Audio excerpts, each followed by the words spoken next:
When I first came into the military, I came in as a CV mechanic. So they're like the construction force of the Navy. So you've got your mechanics, you've got your builders, your electricians, plumbers. And I was a mechanic. I worked on diesel engines, and my first job was down in Coronado, California. It's actually down there that I got to see all of the special programs. The SEALs or the BUDS classes running by all the time. The SEAL teams right across the street. 2010, I ended up going to BUDS. So I went to SEAL training.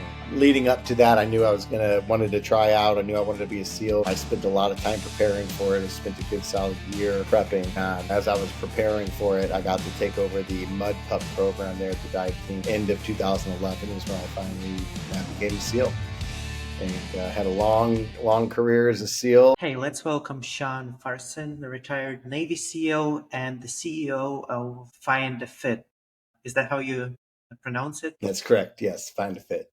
That's with Okay. 2 T's. Yeah, I'll leave the link to your company in the description. So if you're listening to this podcast, you can follow the company in the in parallel. So 20 years in elite military operations. Did you enjoy the experience? Today, I want to tell you about a book I'm reading. It's written by 25 veterans of the U.S. Armed Forces, all graduates of the Masters of Business for Veterans program at the University of Southern California. The book is called Veteran Stories of Transition and Transformation.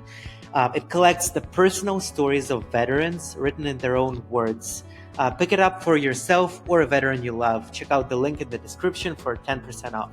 I really did. I'll tell you, I didn't actually spend all 20 years in special operations. I kind of gravitated towards it over time. So, when I first came into the military, I came in as a CV mechanic. Have you ever heard of the Navy CVs before? A little bit, yeah. Okay, yeah. So they're like the construction force of the Navy. So you've got your mechanics, you've got your builders, your electricians, plumbers. You get it, right? The construction force of the Navy. And I was a mechanic. I worked on diesel engines, and my first job was down in Coronado, California.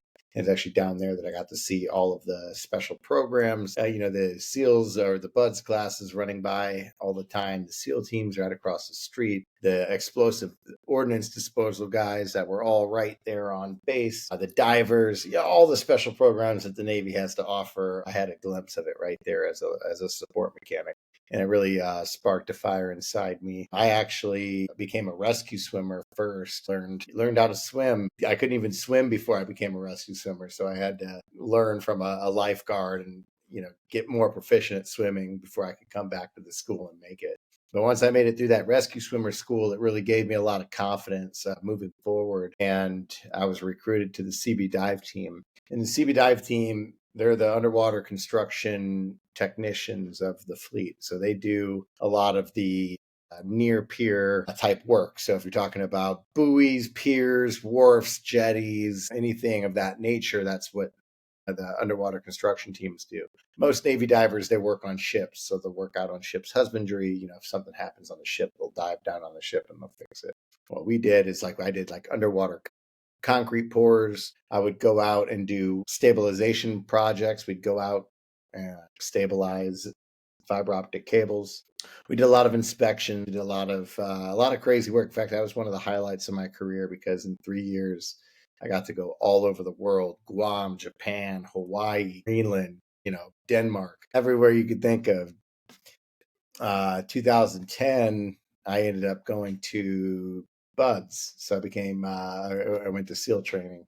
Leading up to that, I knew I wanted to try out. I knew I wanted to be a SEAL. I spent a lot of time preparing for it. I spent a good solid year prepping. And as I was preparing for it, I got to take over the Mud Pup program there at the dive teams. I got to teach all the new prospective divers as they came through. I got to run their workout program. So that was kind of fun. And went to BUDS in 2010. And then, it was a long pipeline to get through the whole training and then finally get my trident. End of 2011 is when I became a SEAL.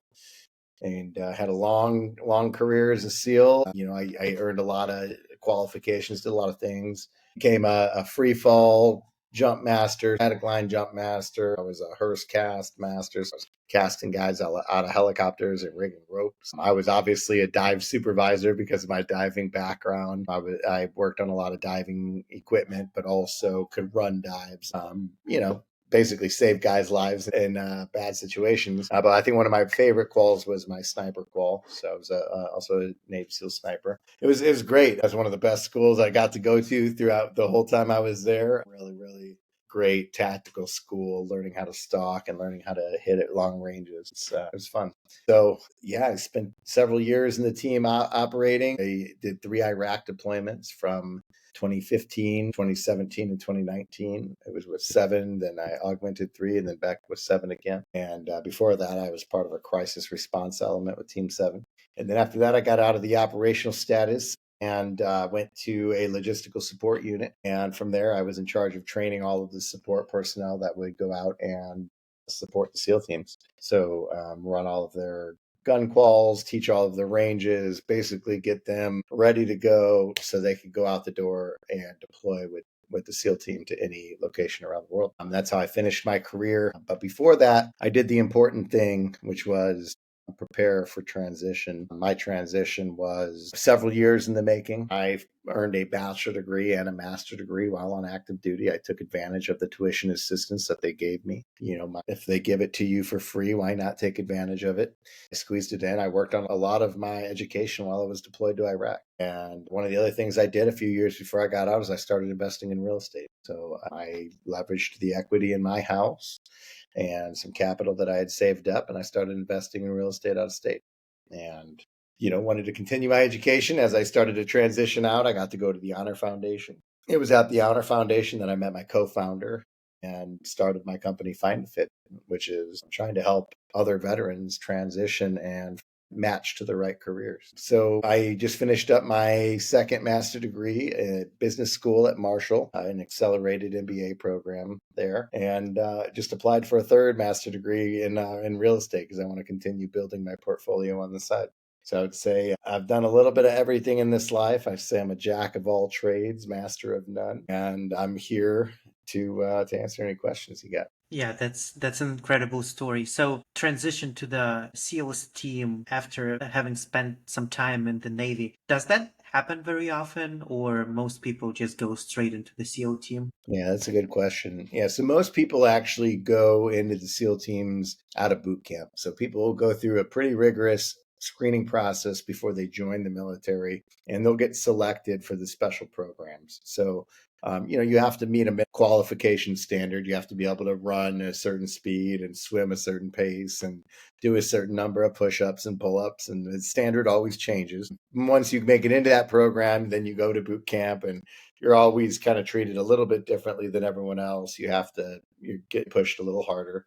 And then from there, you go straight to buds. And that's kind of the track that I would say, it's probably about 70 to 80% of guys go through.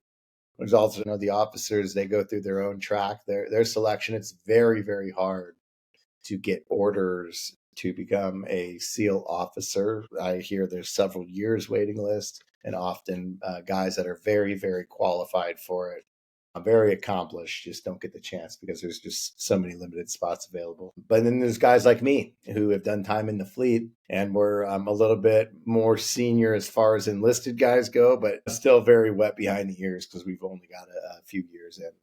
So the point that I got there, I was at about 6 years. By the time I actually got my pin, I was at about 8 years in. So yeah, it was good kind of having that experience. Also, I had been through Navy Search and Rescue School, which is a very challenging school. I had been through Navy Dive School, which was also a very challenging school. So I kind of went into this program with the mentality like, hey, I know that I can take anything that they throw at me. They're going to have to kill me because I'm not going to quit.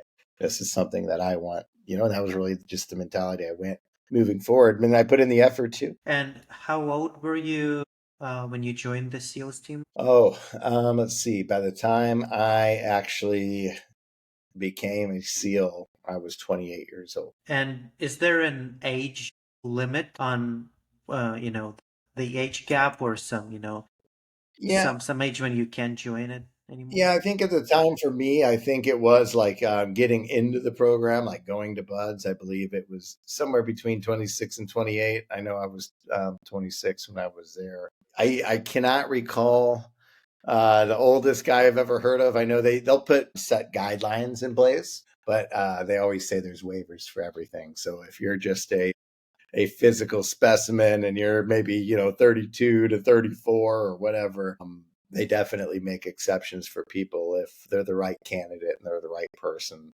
Don't let reading a guideline that says their cutoff is 26 stop you from trying to pursue that goal. I would say if someone's out there trying to think about becoming a Navy SEAL and maybe they're just a little bit past 30, but they're still in their athletic prime, that's still an option that's on the table, but it's definitely a young man's game. You're not going to be able to play it for long. And is there a most memorable mission during the time of your deployment that you can share with me? I wouldn't say a mission that I can share with you. No, I think for me, my most memorable times were with the people that I got to spend it with. It was an experience. I think my first deployment to Iraq was my most memorable deployment overall. I got to affect the battlefield in any way that I could. We were helping. I was a big part of helping coordinate airstrikes, just simply playing a role. I played a role in the process. I wasn't the only one doing anything, but I was helping to, battle track the enemy. We were helping to translate through the use of an interpreter. We were talking to generals on the ground and the American strike cell. We were really that go between. We're the conduit, helping to coordinate lots and lots of airstrikes, and we were battle tracking all of it and assessing where the enemies were, kind of laying out maps and passing that up. So it was a very new thing for me. I was trained to do one thing. I was trained to jump out of planes and go over the beach and shoot, snipe people from long distance and kick indoors and clear houses and do all these things. And I ended up sitting behind a computer. And it was interesting because it was a little, in a way, disappointing, but in another way, very rewarding. And looking back, a blessing, because it's always one of those things. Be careful what you wish for. I know lots of guys that made lots of sacrifices, and I think I was blessed to not have to go, get too crazy in the combat zone. So, anyways, yeah, we had a very successful deployment from the standpoint of being behind a computer, but we definitely did a lot of work. I don't know if I could tell much more about it than that. And what rank you held during that period? That was E6. Okay, let's talk more about your transition. You mentioned that it took you a few years to prepare, to get ready, to start your education, to use that opportunity that you had. Is there something that you're still missing about being in the military as a civilian? Well, I think here's the real question about transition, right? I think there's from a lot of guys that I talk to and from what I understand about the entire process is that majority of the military, a lot of guys don't prepare themselves properly for their transition. And that does not exclude higher levels of leadership. In fact, the senior officers that have been in for 30 years are just as guilty as the junior enlisted that have been in for, 4 years. And they're not thinking about their next job. 66% of people that get out of the military, 66% are unemployed when they get out of the military. They don't have a job lined up. Now, some of that makes sense because you're retiring and you want to take time off. But for a lot of guys, they didn't take any time to think about what they wanted to do next. What's important to me? What's that next step? And what I found and what studies show, there's actually a NIH, a National Institute of Health study that was done, that veterans that start their transition 12 to 18 months before they get out of the military are far more successful than their peers. So why is it that the military only offers a 3-day transition program mere weeks before you get out? Why doesn't the command spend more time trying to invest in their soldier, in their sailor, in the Marine, and take time to show them how to be successful instead of trying to work them and squeeze every last drop out of them before they transition? I think that's the real question. And, from a high level, it makes sense. Those commanders want to have their command readiness at as high as it can be. They need to make sure their operators are ready to go at a moment's notice, and them leaving in 2 months is no consequence to them. But shouldn't more time be focused on the member before they get out? I think these are questions I at least could see the writing on the wall several years before I got out. And that's why I earned the degrees that I did. And I started to focus on my transition because I knew if I didn't take care of myself, that nobody else would. But I'm fortunate that I could see that writing on the wall. There's so many guys that don't. And I feel their struggle. I feel their pain. And, I'm hoping that we can help alleviate some of that with what we're doing at Find a Fit. Yeah, and let's talk more about your business and what you do with Find a Fit. I understand where the idea comes from, obviously. So what's the solution? What is your business model? Sure. So, I think our secret sauce is really in the veteran team and the veterans that we're trying to find jobs. So Find a Fit, right? Find a Fit with two T's. That was intentional. The one T is to represent the service member, the veteran. The other T is to represent the organization. What we're doing is we're finding a match for both of them. We're creating value for both the person that's matching to the right organization and to the organization that's now saving time hiring them and then retaining them longer because they're in the right fit. More job satisfaction. So we do that through a psychometric survey. We have a psychometric evaluation that matches people to the right careers. So the business model, what we're working off of, we're focusing mostly right now on recruiters, right? And we're meeting recruiters at organizations and recruiters that own their own business. And the idea behind this is that there are lots of organizations out there that are looking for veterans. They specifically want to bring on veterans into their organization, either because they have already a high number of veterans that work there. Some organizations, 20 to 30% of their workforce is veterans, or because they understand the value of veterans and they're trying to plus up their initiative. They're trying to add on more veterans. We also have on the other side a lot of veterans that are trying to get hired, but can't translate their skills, don't know how to write resumes, and don't know how to interview. So we have this major disconnect of veterans that aren't getting hired, or veterans that are taking jobs that don't fit them at all because they're taking it for the money or they're taking it for the wrong reasons and they find out it's not them. So we're trying to be one of the pieces that helps save them a lot of time and helps point them in the right direction. So our model, to get back to your point, for smaller businesses, this is a business to business model. We're really looking to support businesses here that support veterans. We're not trying to launch this on all veterans where they can come and pay for it. We want this service to be provided to vets for free. In order to do that, we provide this service to businesses to make their life easier. Does that make sense? Yeah, so you only monetize the business side of things. Correct. Business to business. So we're looking at selling to veteran support organizations, recruitment agencies, and we're running pilot programs with organizations that have veteran hiring initiatives. And the idea is that we're integrating our tool and their feedback. As we get their feedback as they're using our survey, we're looking to integrate more features into the tool and continue to add to our value proposition. So we're going to continue to solve their problems. That's the whole idea. So this is our foot in the door, and we grow from there. And by the way, our foot in the door, this tool we started working on a couple of years ago. We've gone through a beta test. We have tested this on over 100 veterans. We've tested this on executive coaches, career coaches, and we had our resident PhD. He's a dual PhD IO psychologist that helped us to validate this assessment. So we've worked very hard on making sure that the tool itself, the psychometric survey that we're building this whole thing around, is valid and useful.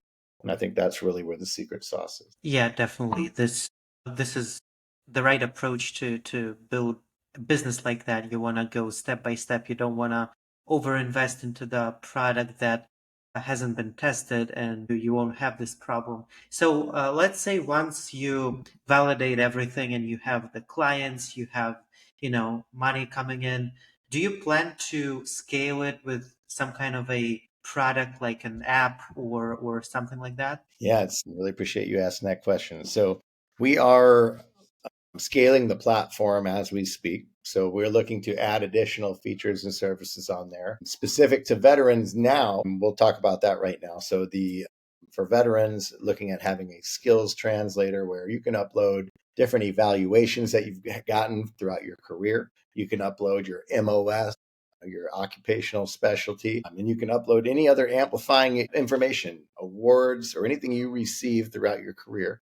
And that helps build a narrative for you to sell and to start building stories around. You can build stories around how those awards were created, because those are really important, really impactful things. And as we help you build a narrative, we want to have interview preparation. And we also are looking at building additional tools to help match to jobs, specific jobs quicker. I don't want to get into the details because I don't want to give away any of our secret magic that we're developing. Yeah, but we're trying to be a one-stop shop. And I didn't mention, we're also working with San Diego State University right now in their veteran program. And when this tool was originally designed, this was designed for every job changer out there. Everyone that seems like they're the right fit. They match all the right qualifications, but then they get there and it just doesn't work out.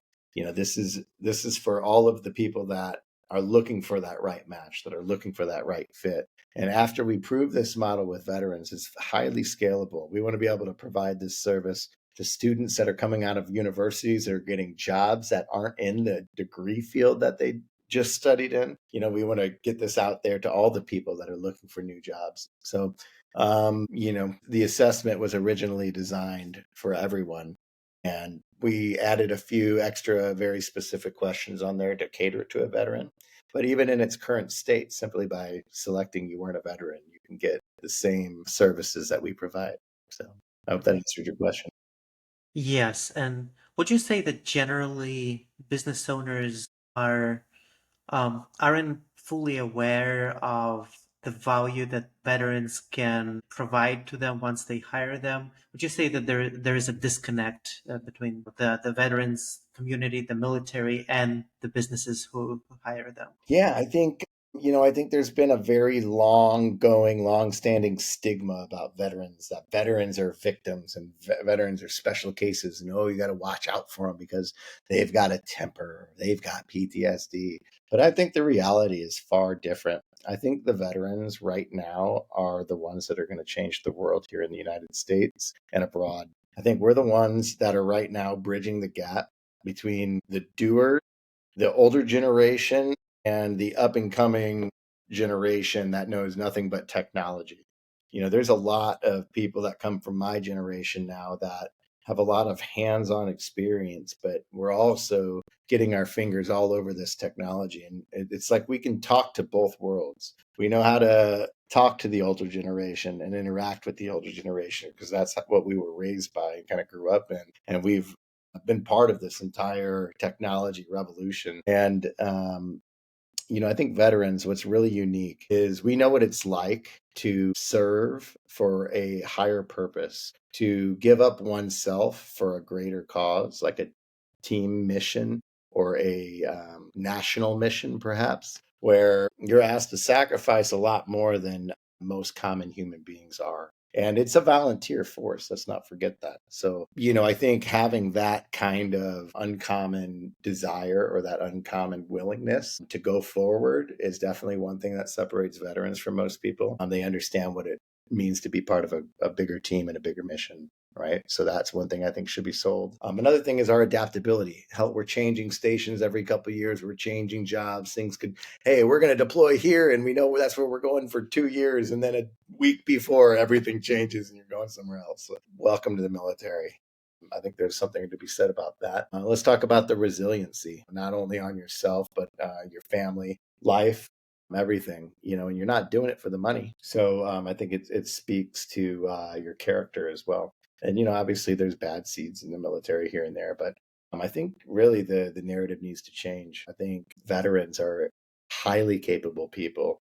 And while they might not have the technical skills, they have insane soft skills. And once they learn those technical skills, they learn those hard skills, they can become powerhouses in an organization. They become the voice of the organization. help to move and sway the organization. They're the doers, the executors, the operators. And I truly believe that in my heart. And I think it's important to continue to spread that message and have veterans continue to represent the veteran community, represent themselves well and the community well, and show the world that we are the ones. Yeah, and we are helping to, to change that narrative right now with this show. Hopefully, a few business owners will listen to this and consider hiring veterans as well, or even connecting with you to collaborate and to find an easier way to bring them in, bring them in. And before we end, do you have a piece of advice for younger listeners, let's say in their early 20s or late teens? Do you have a piece of advice for them? Yes, I would say, I on my entrepreneur journey or just on my journey of life, don't let failures define you. Failure is inevitable. Failure will come. In fact, don't be afraid to fail, fail fast and fail often, but don't let those failures define you. Make sure, you realize that what really defines you is how you respond to those failures, how you get up, what you do next. I think that's it, because my life has definitely not been one easy road. I've had to overcome obstacle after obstacle after obstacle, and it's made me stronger, more resilient, and the man that I am today. So never let any one failure defeat you, and rise up. Yeah, and I think this is the philosophy that you embodied as a CEO.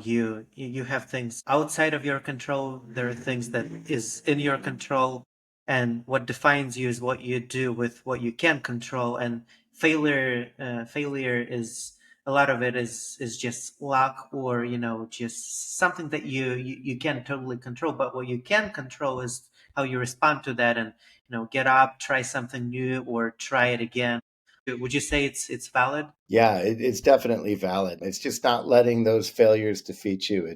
Yeah, sometimes it's going to hurt. Sometimes it's going to feel like crap. Like you said, sometimes it's completely out of your control. Sometimes it's because you made the mistake. That was something you could have controlled, but you failed. It's that, how do I respond? Okay, so now what?